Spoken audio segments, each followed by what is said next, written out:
This right here is my potato gun cannon.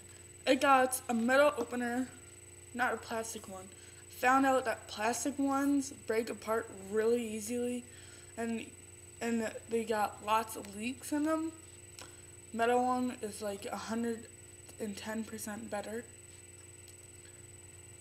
And I got, this is it. And then my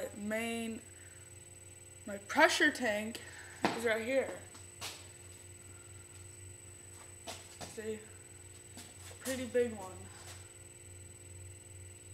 And then my actual cannon put together is about this big. Okay, it's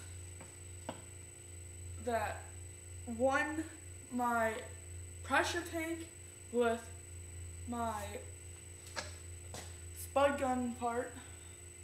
I don't know if you can see there, but it was like that. I made it so that you can have different varieties of width of pipe, not width, diameter of pipe.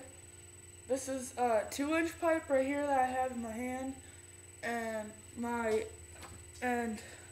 this, my compression tank, is 3 inches, and so I got a 2-inch. I'm going to be making a 1-inch, a 3/4 inch, and a 1/2 inch. So I'll have a different variety of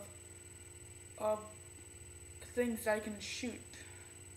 Like, I shot this bouncy ball, it went super far. And I shot potato out of this thing only at 30 psi, and it got cut in half. That's what my potato gun is so far.